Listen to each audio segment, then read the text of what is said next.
The alarm bells rang across the Velathi homeworld. People ran through the streets, their blue skin pale with fear. Ships filled the sky above their capital city.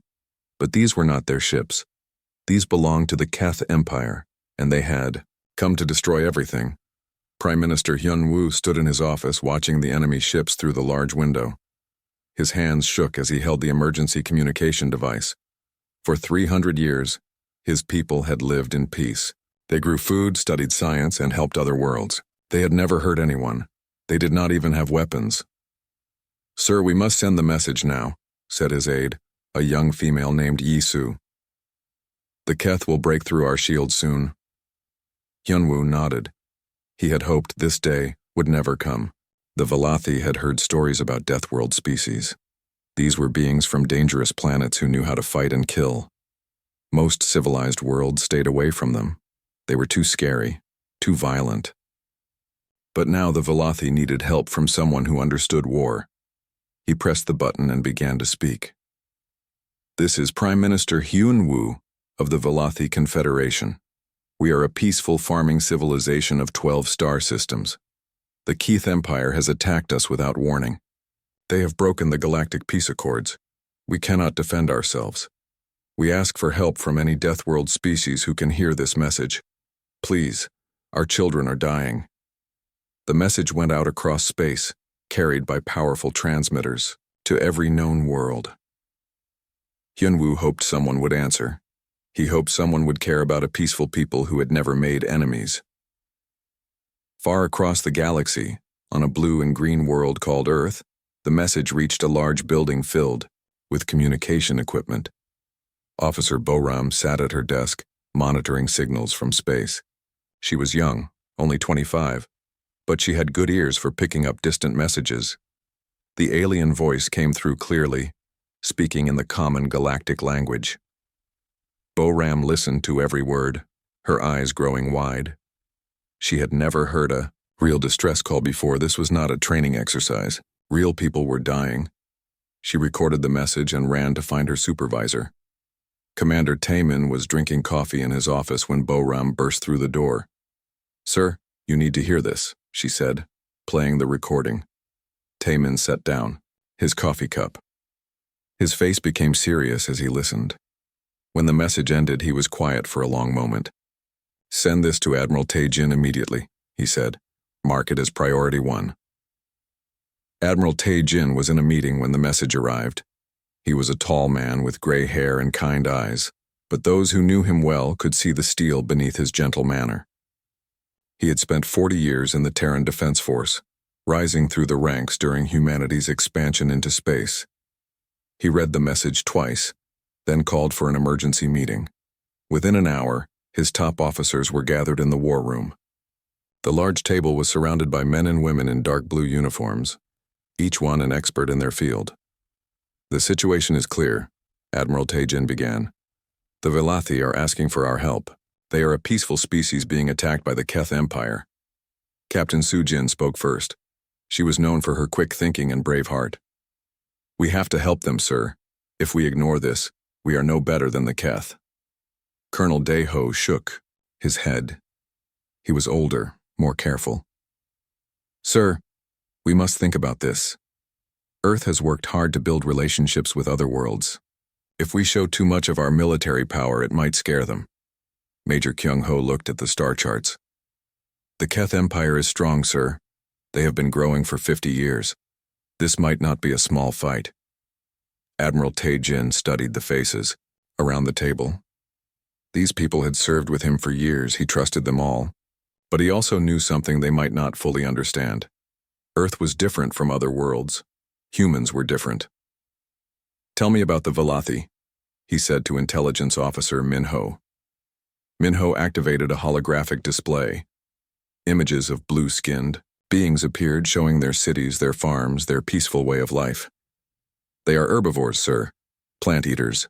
They have never fought a war. Their technology is advanced, but only for peaceful purposes. They grow food for 17 different worlds." "And the Keth?" the Admiral asked. The display changed to show reptilian creatures with sharp teeth and claws. "Carnivores, sir. Meat. Eaters." They believe in conquest through strength. They have been expanding their empire by attacking weaker species. The galactic community has complained, but no one has stopped them. Admiral Tae-jin stood and walked to the large window. Outside, he could see Earth's orbital shipyards. Hundreds of ships floated in space being built or repaired. Most other worlds thought these were simple cargo vessels or small patrol boats. They were wrong. The Velothi called us Deathworlders, he said quietly. Do you know what that means? Captain, Sujin answered. Other species think we are too dangerous to be around, sir. They think our world made us violent. They are right, the Admiral said, turning back to his officers. Earth is a death world. We have ice ages, volcanic eruptions, earthquakes, hurricanes and diseases that would kill most aliens in hours. We have predators that hunt in packs, prey that fights back, and poisonous plants that look beautiful. For millions of years, only the strongest humans survived. He walked back to the table. But we are also the only species that keeps pets from other animals. We are the only ones who cry at sad movies. We are the only ones who will risk our lives to save strangers. The Velothi do not know this about us. They only know we are classified as dangerous. Colonel Daeho leaned forward. What are you saying, sir? I am saying that for the first time someone is asking the dangerous humans for help. They are not running away from us. They are running to us. The Admiral smiled, but it was not a happy smile. It was the smile of a predator who had found his purpose. Sir, Major Kyung-ho said carefully, how many ships are you thinking of sending? Admiral Tae-jin looked at each officer in turn. All of them. The room fell silent. Captain Sujin was the first to understand. Sir, you mean the entire 3rd Combined Fleet? 847 ships, the Admiral confirmed. 12 dreadnoughts, 45 carriers, and 200,000 Marines. If we are going to show the galaxy what Deathworlders can do, we will do it properly. Colonel Daeho looked worried. Sir, that might be seen as an invasion force. By whom? Admiral Tae-jin asked.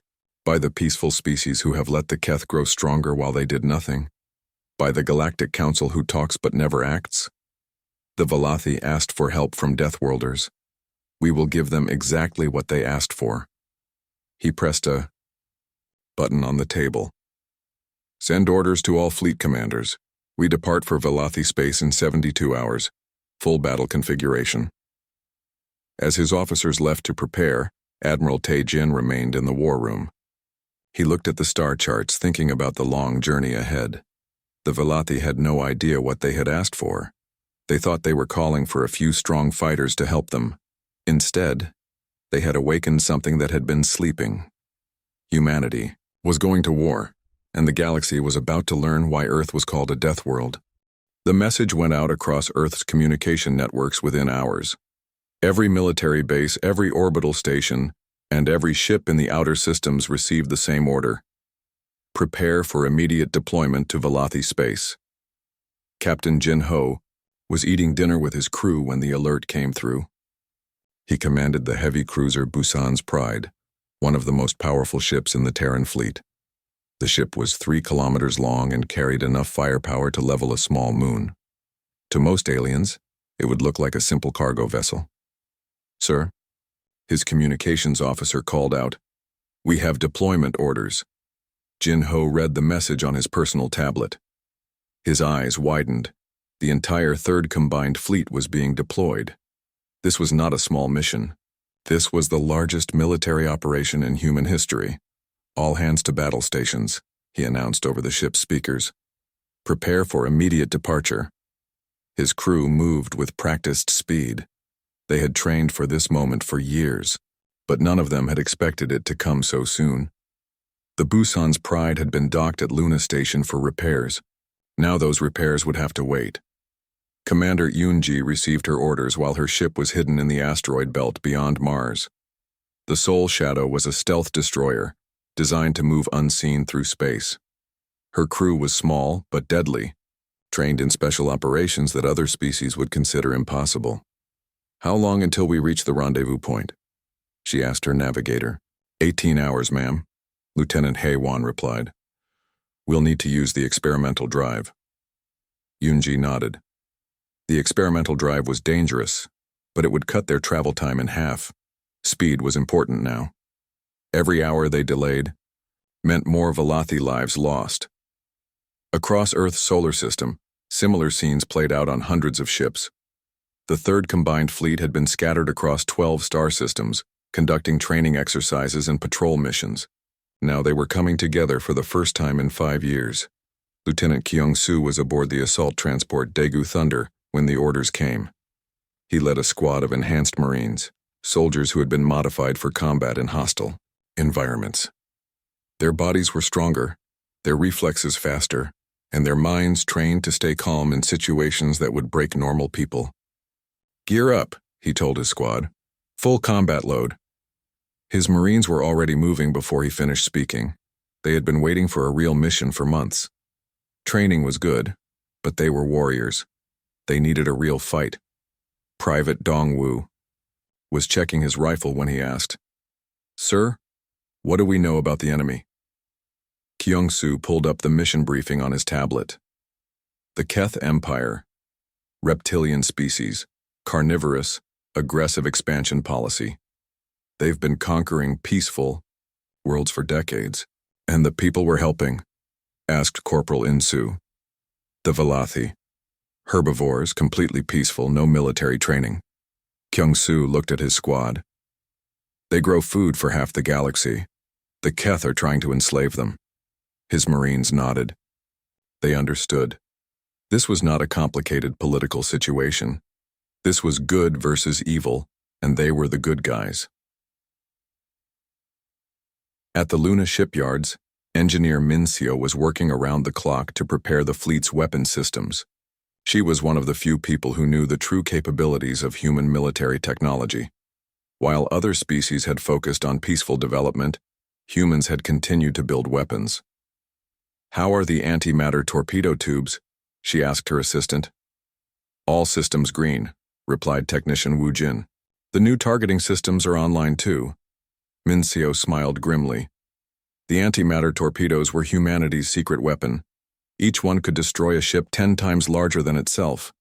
Most alien species did not even know such weapons existed. "What about the plasma lance batteries?" she asked.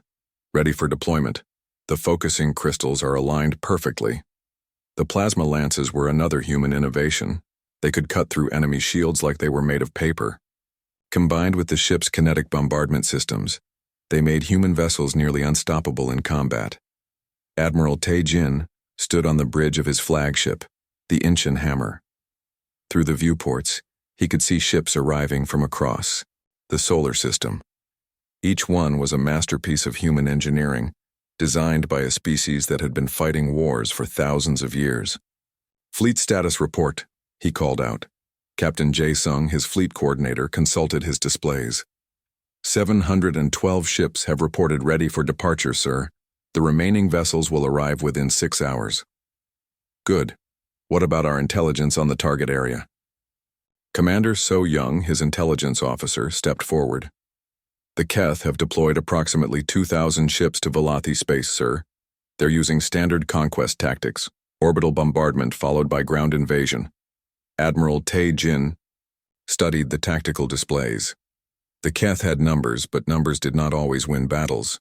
Humans had learned that lesson many times throughout their history. "Sir," Captain Jae-sung said quietly. "The Velothi message mentioned they were looking for minimal assistance, a few ships and advisors." The Admiral smiled. "They called for help from Deathworlders. They are about to learn what that really means." As the hours passed, more ships arrived at the rendezvous point. The massive dreadnoughts came first, their dark hulls bristling with weapon turrets.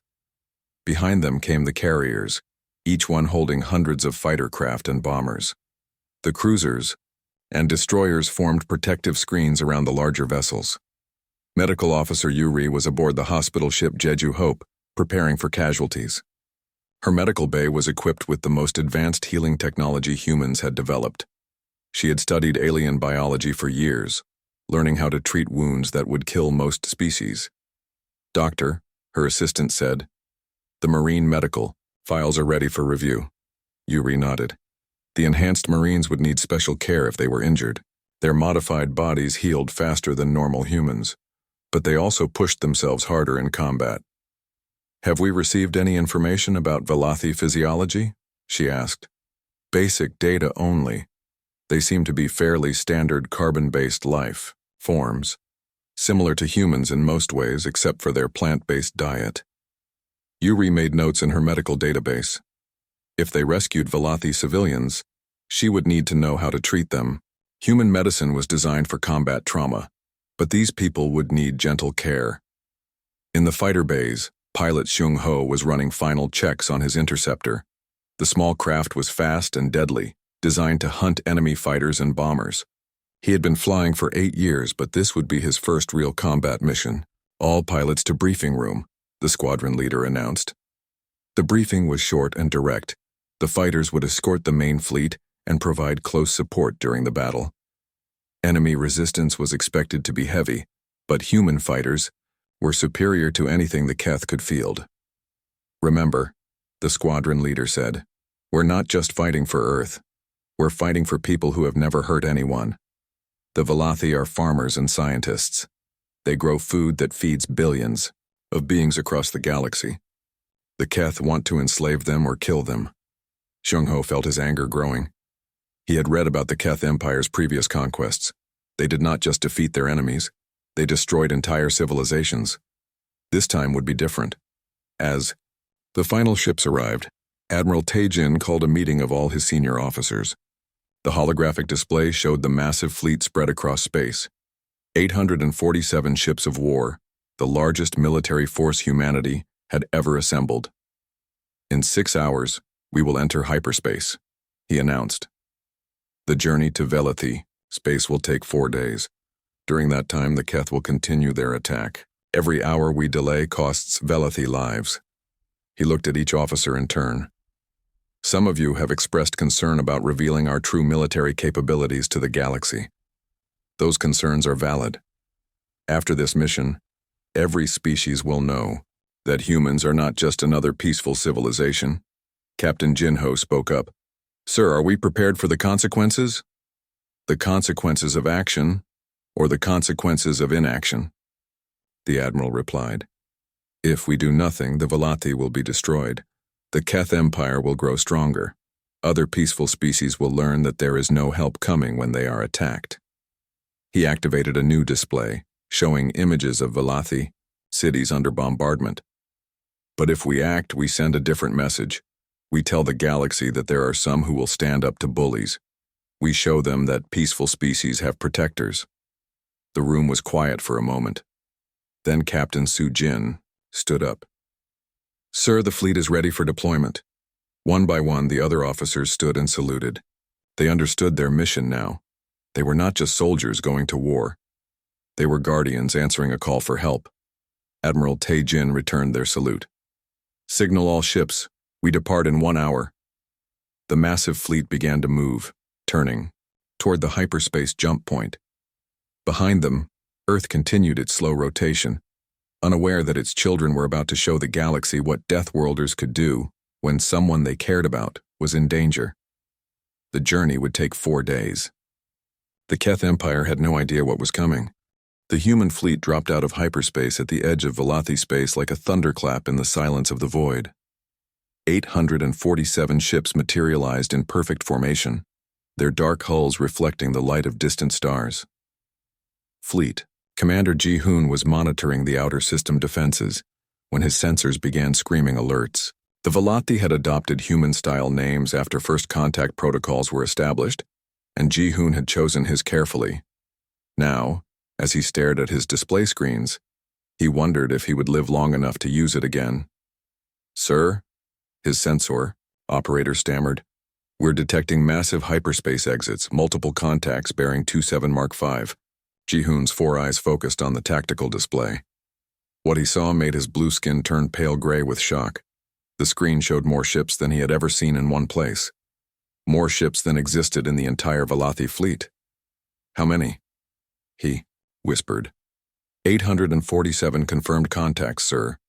The computer is classifying them as unknown configuration, but the mass readings..." The operator's voice trailed off. "What about the mass readings?" Ji-hoon demanded. Sir, some of these ships are larger than our orbital stations. Across Velati space, similar scenes played out at monitoring posts and defense platforms. The peaceful, herbivorous beings who had lived their entire lives without violence were witnessing the arrival of something beyond their understanding. On the bridge of the Incheon Hammer, Admiral Tae-jin watched as his communications officer established contact with the Velati fleet. Sir, we're receiving a transmission from the Velati command ship, reported communications officer Boram. Put it through. Fleet Commander Ji-hoon's image appeared on the main screen. His alien features showed confusion and fear, but also hope. Unknown fleet, this is Fleet Commander Ji-hoon of the Velati Defense Force. Please identify yourselves. Admiral Tae-jin stepped forward. Fleet Commander Ji-hoon, I am Admiral Tae-jin of the Terran Defense Force. We received your distress call. Ji-hoon's eyes widened even further. Terran, you are the Deathworlders from Earth? We are humans, yes. We have come to assist you against the Keth Empire. The Velati commander looked at something off-screen, probably his sensor displays. Admiral Tae-jin, with respect, we requested minimal assistance, perhaps a few ships and military advisors. Admiral Tae-jin smiled grimly. Commander, you asked for help from Deathworlders. This is how Deathworlders respond to a call for aid. Meanwhile, in the inner system, Keth war leader Rathok was receiving his own reports about the human arrival. The reptilian commander stood, over 2 meters tall, his scaled skin scarred from many battles. He had built his reputation by crushing peaceful species who could not fight back. War leader, his intelligence officer hissed. Long-range sensors detect a large fleet entering the system. Rathok barely looked up from his conquest plans. How large? The Velati have no significant military. Sir, 800+ contacts. Unknown configuration. That got Rathok's attention. He turned to study the sensor data, his yellow eyes narrowing. Impossible. No one has that many ships in this sector. Sir, the energy signatures are unlike anything in our database. These ships are not Velati. Rathok's scales rippled with anger. Then they are mercenaries. Some other species trying to interfere with our conquest. He slammed his clawed fist on the tactical table. Send orders to the 3rd Attack Squadron. Destroy these intruders. The intelligence officer hesitated. Sir, perhaps we should attempt communication first. These could be diplomatic vessels. Rathok's lips pulled back, revealing sharp teeth. 300 ships do not come for diplomacy. They come for war, and I will give them war. Captain Wu Jin commanded the lead dreadnought of the human formation. The massive ship moved with surprising grace for something so large. On his bridge, the crew worked with quiet efficiency, their faces calm despite the approaching battle. Sir, his tactical officer reported. Keth ships are moving to intercept. 300 vessels in standard attack formation. Wu Jin studied the enemy formation on his displays. The Keth ships were smaller than human vessels, but they moved aggressively, like predators closing in for a kill. Signal the Admiral, he ordered. Enemy contact imminent. Admiral Tae-jin received the report with no surprise. He had expected the Keth to attack immediately. Aggressive species rarely tried diplomacy first. All ships, this is Admiral Tae-jin. We are about to engage the enemy. Remember, we are here to protect the Velati people. Show the Keth why we are called Deathworlders. Commander So Young coordinated the fleet's defensive screens, while Captain Jae Sung directed the carrier groups. Fighter squadrons launched from 45 carriers, filling space with small deadly craft. The Keth attack began exactly as their doctrine demanded. 300 ships in tight formation, charging directly at the enemy with all weapons firing. It was a tactic that had worked against peaceful species for 50 years. It lasted exactly 14 minutes against the humans. The first Keth ship to die was the destroyer Claw of Vengeance. Lieutenant Seung-ho's fighter squadron hit it with antimatter torpedoes, and the ship simply vanished in a flash of brilliant light. The Keth had never seen weapons that powerful. Captain Jin-ho's heavy cruiser Busan's Pride engaged a Keth battle, cruiser twice its size. The enemy ship's weapons could not penetrate the human vessel's shields, while the Busan's Pride's plasma lance batteries cut through the Keith ship's hull like it was made of paper. Commander Yoonji's stealth destroyer, Soul Shadow, appeared behind enemy lines without warning. The Keth sensors had never detected it. By the time they knew it was there, 6 of their ships were already dying.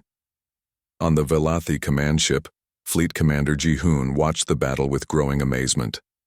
His species had studied war only in theory, as a historical curiosity. Now he was seeing it practiced by masters. "Sir," his tactical officer said in wonder, "the human ships are not taking any damage." It was true. The Keth weapons, designed to crush peaceful species, could barely scratch the human shields. Meanwhile, every human weapon that fired seemed to destroy an enemy ship. "They fight like—" Ji-hoon searched for words his peaceful people had never needed. "Like predators." The battle turned into a massacre. Keth ships died by the dozens, their crews having no time to understand what was happening. The humans moved with precision that spoke of countless wars fought and won. War leader Rathok watched, his attack force disappear from his screens. His intelligence officer stood frozen beside him, unable to process what the sensors were showing. "Impossible," Rathok whispered. 300 ships cannot simply vanish. But they had. In 14 minutes, the Keith 3rd Attack Squadron had ceased to exist. Not one human ship had been lost. "Sir," his communications officer called out, "we're receiving a transmission from the unknown fleet." "Put it through," Rathok snarled. Admiral Taejin's image appeared on the main screen. The human looked calm, as if he had just finished a routine training exercise instead of destroying 300 warships. "War Leader Rathok, I am Admiral Taejin of the Terran Defense Force. You have attacked peaceful beings who posed no threat to your empire. This will stop now." Rathok's scales bristled with rage. "You dare threaten the Keth Empire, alien? I have 1,000 ships. You have seen what happens to those who interfere with our conquests. I have seen what happens when bullies attack the defenseless," Admiral Taejin replied. "Now you will see what happens when they attack Deathworlders." The transmission ended. Rathok stood in silence for a moment, then began issuing orders. "All ships, prepare for full assault. Deploy every vessel. I want these Deathworlders destroyed." But, even as he spoke, Rathok felt something he had never experienced before in his long military career. For the first time in his life, the Keth war leader was afraid. Across Velathi space, the peaceful herbivorous beings watched their screens in stunned silence. They had asked for help, and help had come. But this was not the limited assistance they had imagined. This was total war, fought by beings who understood violence in ways the Velathi never could. On monitoring stations throughout the galaxy, other species detected the battle and tried to understand what they were seeing. The humans had revealed themselves as something far more dangerous than anyone had suspected. The Keth Empire had attacked peaceful farmers and expected an easy victory. Instead, they had awakened something that had been sleeping in the darkness, between stars. Something that called itself human and which the galaxy classified as Deathworlders. Now they understood why. War leader Rathok learned the meaning of fear over the next 7 days. His empire had spent 50 years conquering peaceful species who surrendered after the first battle. The humans did not fight like any species the Keth had ever encountered. They fought like death itself. Colonel Dong-hyun led the first marine boarding action against a Keth supply vessel. His enhanced soldiers moved through the enemy ship like ghosts in the darkness. The Keth crew outnumbered them 5-1, but numbers meant nothing when facing humans trained for war. "Section Alpha, secure the engine room," Dong-hyun ordered, through his helmet communicator. "Section Beta, take the bridge. Section Gamma, control the weapon systems." The Keth warriors were strong and aggressive, with claws and teeth designed for killing. They had evolved as apex predators on their home world. But they had never fought beings who treated violence as a science. Private Minho moved through the ship's corridors with mechanical precision. His enhanced reflexes allowed him to react faster than the Keth could move. His modified muscles gave him strength that surprised even large reptilian warriors. But most importantly, his training had prepared him for exactly this situation. Tamam. Keth fought with rage and instinct. The humans fought with cold calculation. Within 20 minutes, the supply ship was under human control. The surviving Keth crew surrendered, their yellow eyes wide with shock. They had expected to fight brave but clumsy aliens. Instead, they found themselves facing something from their worst nightmares. Ship secured, Dong-hyun reported. Minimal casualties on our side. This scene repeated across dozens of Keth vessels. The enhanced Marines were not just soldiers. They were human evolution pushed to its logical extreme. Faster, stronger, and more deadly than any species had thought possible. Captain Heejin commanded a squadron of stealth ships that seemed to appear from nowhere. Her vessels used technology that other species had only dreamed about. The Soul Shadow and her sister ships could move invisible through space, striking without warning. Target the communication relays first, she ordered her squadron. Cut off their ability to coordinate. The Keth Empire's military doctrine relied on overwhelming force and intimidation. Take away their ability to communicate, and their formations fell apart. Captain Haijin understood this weakness and exploited it ruthlessly. Her ships struck Keth supply lines, destroyed orbital platforms, and eliminated command vessels. The reptilian warriors found themselves fighting isolated battles against an enemy they could not see coming. "Sir," reported her tactical officer, "the Keth 7th Fleet is requesting reinforcements." "Too bad for them," Yejin replied. "Their reinforcements just became debris." The Velothi watched these battles with amazement and growing fear. They had wanted protection, but this was something else entirely. This was extermination carried out with scientific precision. Fleet Commander Ji Hoon stood on his bridge, studying the tactical displays. In 3 days, the human fleet had destroyed over 400 Keth ships. The humans had lost exactly 0 vessels. "How is this possible?" he asked his tactical officer. "Sir, the humans fight in 3 dimensions simultaneously. They coordinate attacks across multiple star systems at the same time.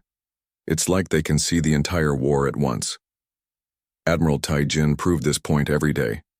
From his command ship, he orchestrated battles across the Velothi star systems with the skill of a master artist. Lieutenant Chang Min led reconnaissance missions that gathered intelligence the peaceful Velothi had never thought to collect. "Sir," Chang Min reported, "Keth war leader Rathok is requesting a meeting under flag of truce." Admiral Taijin smiled coldly. "Declined. We did not come here to talk." The humans did not just fight battles. They waged total war. They understood that victory required more than destroying enemy ships. It required breaking the enemy's will to continue fighting. Fleet Surgeon Yu Ri worked in her medical bay aboard the hospital ship Jeju Hope. Her patients were mostly Keth prisoners and rescued Velothi civilians. The contrast between the two species was striking. The Velothi civilians were grateful and polite, thanking her repeatedly for helping them. Their injuries were mostly from falling debris or panic during evacuations, simple wounds that healed quickly with proper care. The Keth prisoners were different. They sat in sullen silence, their yellow eyes watching her every move. These were warriors who had never been defeated before. Now they faced beings who had turned violence into an art form. "Doctor," her assistant said quietly, "the Keth prisoners are asking about human biology." "What do they want to know?" "They want to understand how we can move so fast, hit so hard, and heal so quickly." Yuri looked at the reptilian warriors through the medical bay's transparent barrier. "Tell them we evolved on a death world.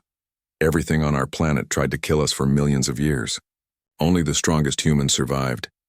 The Keth warriors absorbed this information in silence. They were beginning to understand what they had awakened.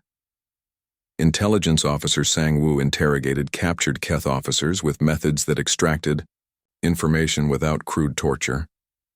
The reptilian prisoners expected pain and violence. Instead, they found something worse. A human who understood psychology better than they understood themselves. "Tell me about your supply routes," Sang-woo said calmly to a Keth captain. "I will tell you nothing, Deathworlder," the prisoner snarled. Sang-woo smiled. "You already have. Your stress patterns changed when I mentioned the outer ring systems. That tells me your main supply depot is located there. The Keth captain's scales rippled with surprise. The human had learned more from his reactions than hours of torture would have revealed. How did you? The captain began. We study our enemies, Sang-Woo explained. We learn how they think, how they react, what they fear. War is not about strength alone. It is about understanding. As the days passed, the Keth Empire's situation became desperate. War leader Rathok called emergency meetings with his surviving commanders, but he had no solutions to offer. The Deathworlders fight like machines, complained Fleet Captain Thoktar. They show no emotion, no mercy, no fear. They are not machines, Rathok replied grimly. Machines cannot adapt like this. These humans learn from every battle. They study our tactics and counter them before we can use them again. Then what are they? Asked another commander. Rathok looked at the tactical displays showing his shrinking empire. They are what we pretended to be. Real predators. The tide of war had completely reversed. The Keth Empire, which had seemed unstoppable, began a full retreat as human forces systematically dismantled their invasion fleet. Captain Shang-Ho led fighter attacks against retreating Keth formations. His squadrons moved like schools of metallic fish, striking with precision and disappearing before the enemy could respond. All squadrons, this is Falcon Leader, he transmitted. Target the command ships first.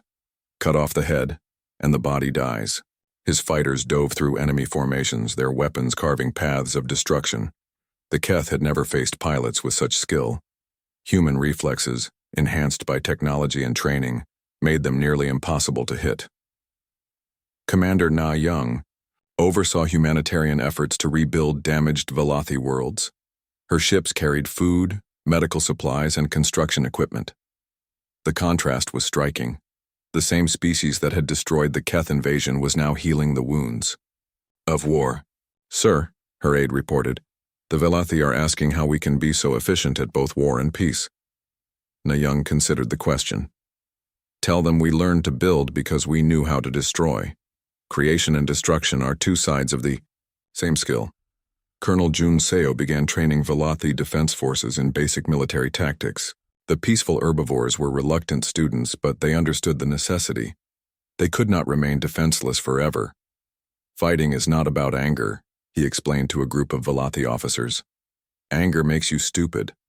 Fighting is about protecting what you love. The Velothi nodded slowly. They were beginning to understand that violence, when used to protect the innocent, could be a form of love. As the human campaign continued, reports reached every corner of the galaxy. The peaceful species watched with awe and terror as the Deathworlders from Earth demonstrated why their world was classified as dangerous. The humans had not just defeated the Keth Empire, they had done it with such overwhelming superiority that it redefined galactic warfare. No species would ever again make the mistake of thinking Deathworlders were primitive savages. They were something far more dangerous. Civilized monsters who chose when to be merciful. And right now, they had chosen to be the protectors of those who could not protect themselves. 3 weeks after the human fleet arrived in Velothi space, war leader Rathok stood on the bridge of his flagship, staring at the tactical display that showed the complete destruction of his empire. Of the 2,000 ships he had brought to conquer the peaceful Velothi, fewer than 300 remained, and those were scattered, broken, running for their lives. The humans had not just defeated the Keth Empire, they had shattered it so completely that it would never threaten anyone again. Sir, his communications officer said quietly, the humans are demanding our unconditional surrender. Rathok's scales rippled with the bitter taste of defeat. In 50 years of conquest, he had never imagined this moment. The Keth were apex, predators, evolved from the deadliest creatures on their homeworld. How had they been so easily crushed by beings from a single planet? Signal Admiral Tae-jin, he ordered. Tell him I accept his terms. The surrender ceremony took place aboard the human flagship Incheon Hammer. Admiral Tae-jin stood in his command center, wearing his dress uniform, as Rathok was escorted in by Marine guards. The reptilian war leader looked small and broken, his yellow eyes no longer burning with aggressive fire. Velothi Prime Minister Hyun Woo was present as a witness, his blue skin still pale from weeks of stress and fear. He watched as the most feared military commander in this sector of the galaxy formally surrendered to the quiet human admiral. War leader Rathok, Admiral Tae-jin said formally, "Do you surrender all Keth military forces to the Terran Defense Force?" "I do," Rathok replied, his voice barely above a whisper. "Do you agree to cease all military operations against peaceful species?" "I do." "Do you agree to pay reparations to all species harmed by Keth aggression?" Rathok hesitated. The Keth Empire had built its wealth on conquered worlds. Without that income, his people would become just another struggling species trying to survive. "In the galaxy." "I do," he said finally. Admiral Tae-jin accepted the formal surrender documents.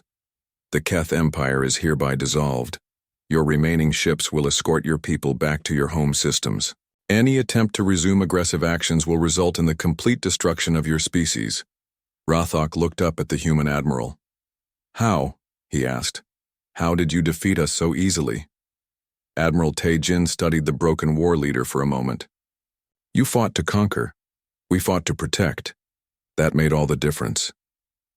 As Rathok was escorted away, Prime Minister Hyun-woo approached the admiral. "Admiral Tae-jin, the Velothi people owe you a debt we can never repay." "You owe us nothing," the admiral replied. "You asked for help and we provided it. That is what allies do." "Allies?" Hyun-woo's eyes widened. "You would consider us allies?" "The Velothi feed 17 worlds with your farming. You advance science through peaceful research. You have never attacked anyone or stolen anything. Of course we consider you allies."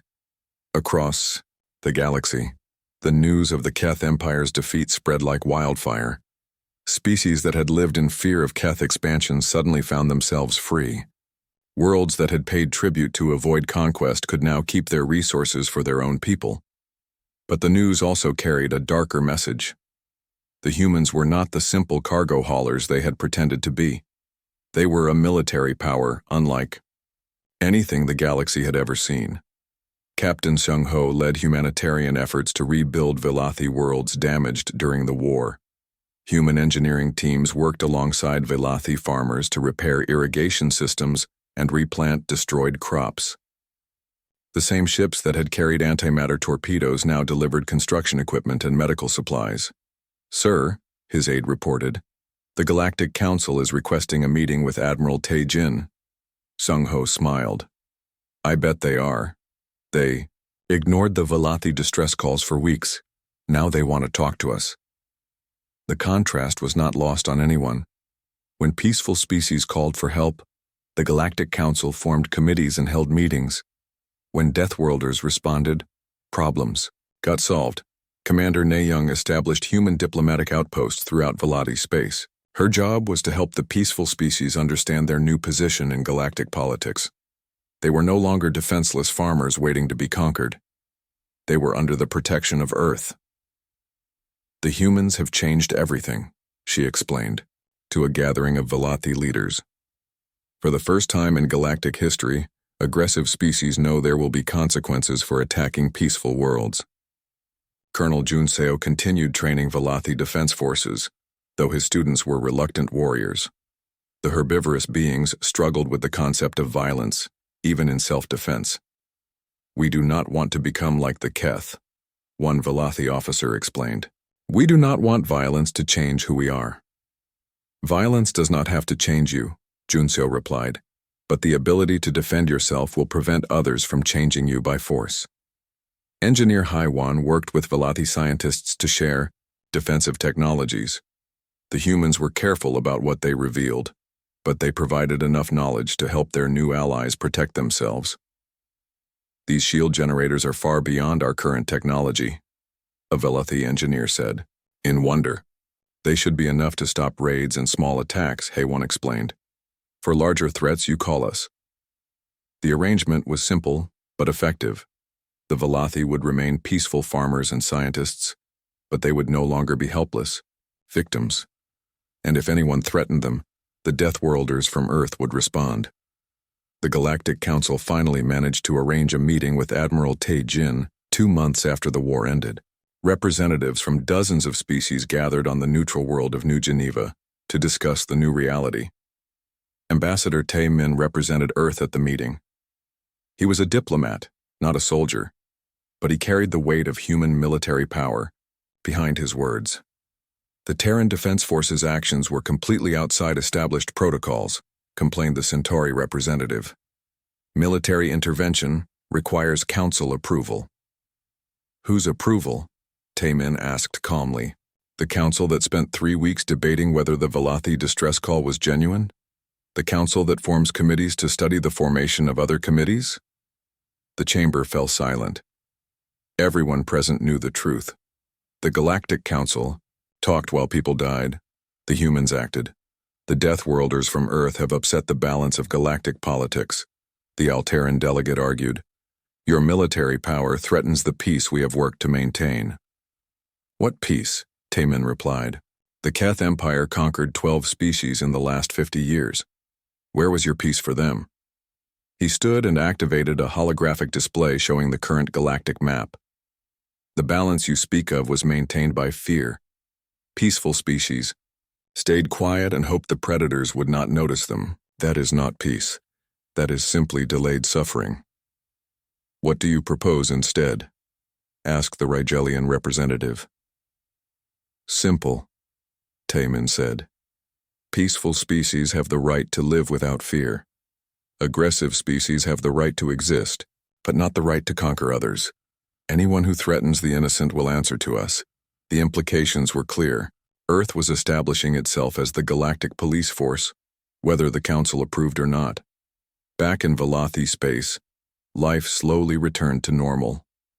Children played in gardens that had been battlefields weeks before.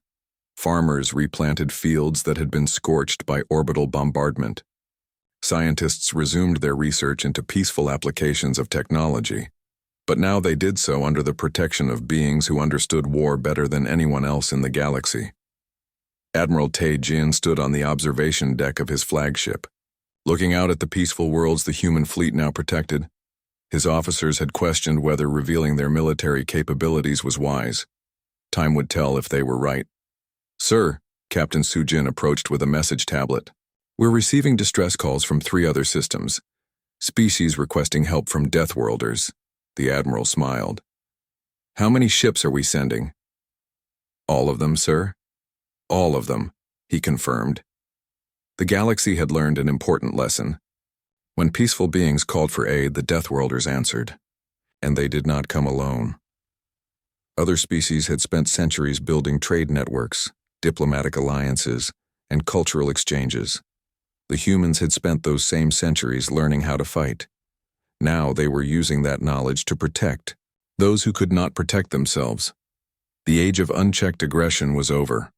The strong could no longer prey on the weak without consequences.